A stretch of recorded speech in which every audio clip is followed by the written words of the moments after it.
Qué tal, mis amigos? De Ponte Bien, Ponte al 100. Les mandamos un gran abrazo por parte de sus amigos Erasmo Salinas, Franco Kaiser. Gracias también a Formación de Líderes AFI por todo su patrocinio y por su apoyo, como siempre. Y pues bueno, el día de hoy continuamos haciendo nuestras grabaciones, estos videos, donde hablamos sobre las historias de los personajes más impresionantes del planeta. Y comenzamos el día de hoy con una triada espectacular, con el señor, nada más y nada menos que con el señor Isaac Newton. Sir Isaac Newton, mis amigos, un caballero, ¿no? Totalmente de la realeza. Y bueno, yo mi participación que voy a tener el día de hoy es hablar un poquito sobre su vida, ¿verdad?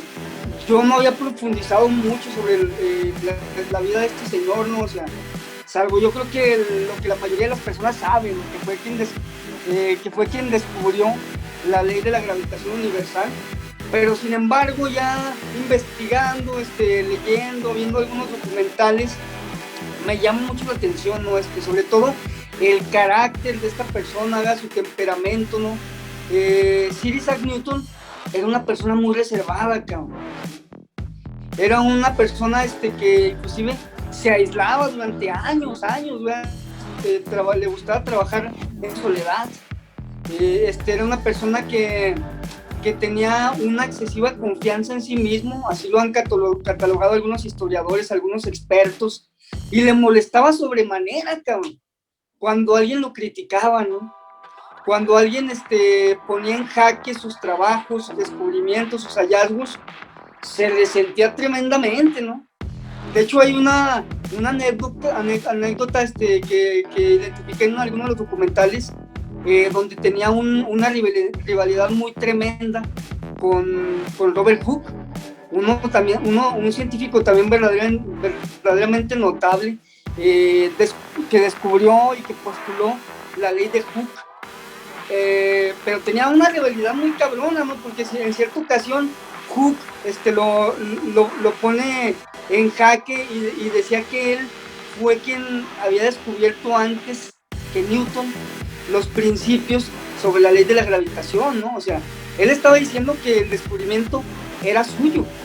Entonces, Isaac Newton eso lo puso como un energúmeno, se encabronó muchísimo, y cuando años más tarde Isaac Newton se convierte en el presidente de la Asociación de Científicos y Matemáticos más importantes de Europa, y para ese entonces tenía pocos años que acaba de morir.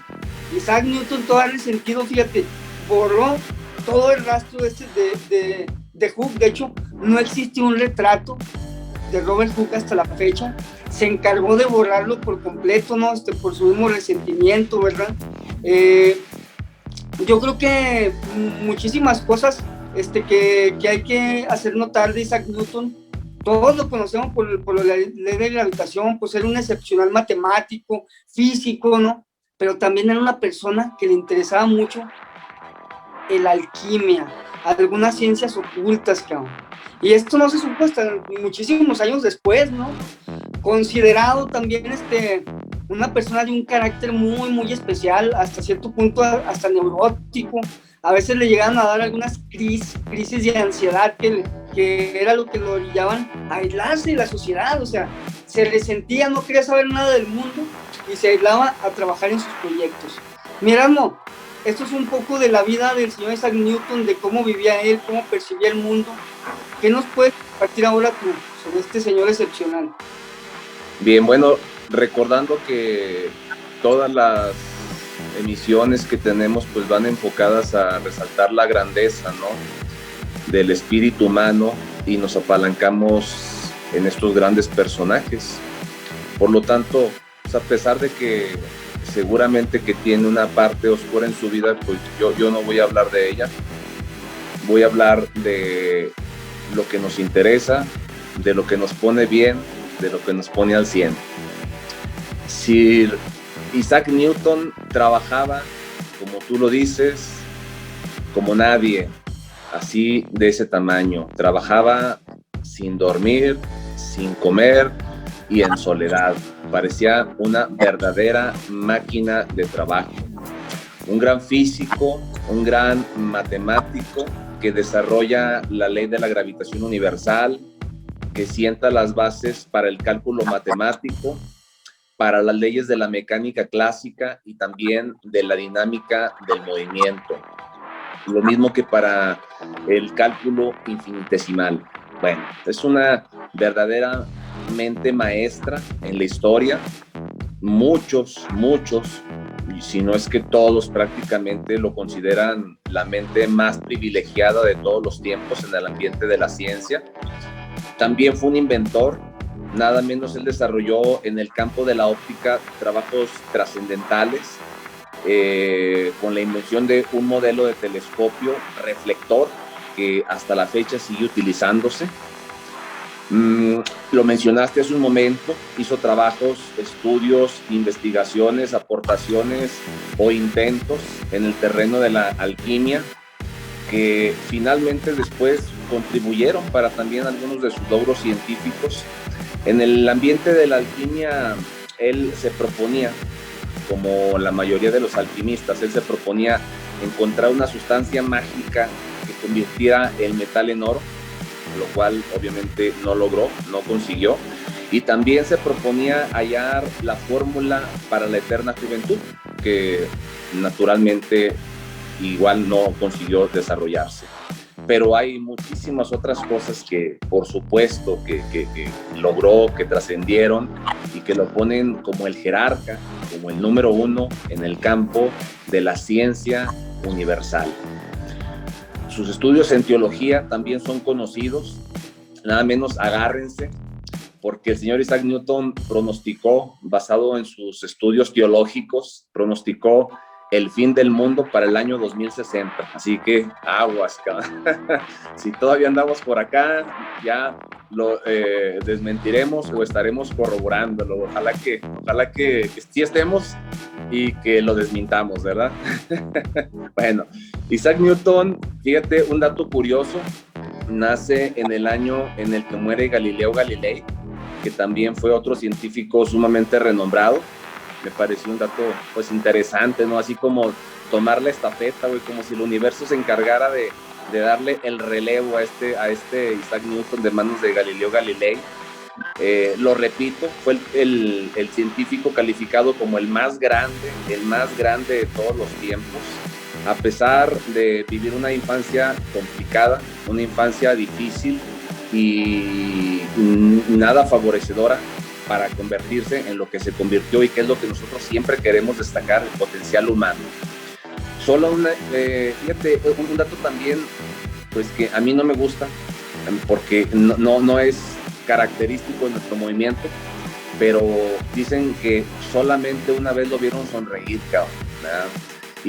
Pero tiene su lado cómico, porque esa vez que lo vieron reírse fue cuando alguien le preguntó para qué podía servir la geometría, güey. Pues fue la única vez que lo vieron reírse a Isaac Newton, cuando a alguien se le ocurrió preguntar semejante chingadera. Bueno, un poquito de comedia. Y termino con algo que también viene mucho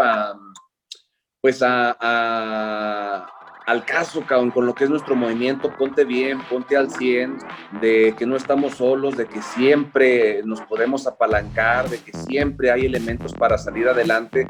Se preguntan algunos escritores, algunas personas que estudian su vida, ¿qué hubiera sido de Isaac Newton sin la aparición en su vida de un personaje que lo impulsó, que lo sacó de las cenizas prácticamente y que lo llevó a las alturas? Y ese personaje que lo vino a rescatar, que lo vino a poner en el centro otra vez, es Edmund Halley, en honor de quien se nombró así al cometa Halley, porque también era un astrónomo muy destacado.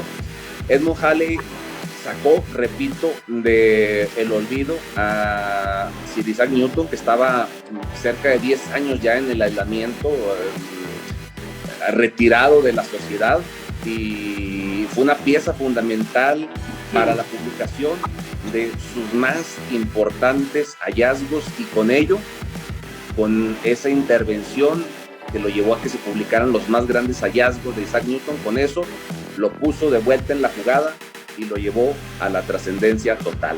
Con esto termino mi participación. Lo que pone de manifiesto principalmente es la grandeza, el potencial de ser humano. Los invito a que todos nos pongamos bien, a que todos nos pongamos al 100. Franco, un comentario final, campeón. Y como no, mira, la verdad es que toda la forma de ser, el carácter de Isaac Newton, era un señor muy diligente, era una persona que tenía mucho poder de concentración. De hecho, él se consagró 100% a su trabajo, ¿no? Nunca se casó, nunca tuvo hijos, porque era una persona que estaba muy obsesionado también con encontrar la sustancia divina, ¿no? De dónde proviene la vida, ¿no? Eso era un tema que le obsesionaba bastante. Y bueno, todos los grandes descubrimientos que hizo, todo su legado que nos dejó, no cualquier cabrón lo nombran caballero, ¿verdad? Y posterior a su muerte, todavía muchos de sus seguidores siguieron elevando su nombre y siguieron destacando su trabajo, ¿verdad? Y hasta la fecha nos vino y nos dejó su legado para la eternidad. Entonces, pues échenle muchas ganas, mis amigos, y pónganse al 100. Con eso nos quedamos. Se enfocó, los subrayos, se enfocó en su legado. Ponte bien, ponte al 100, Dios te bendiga, cuídate mucho, pórtate bien y a chingarle.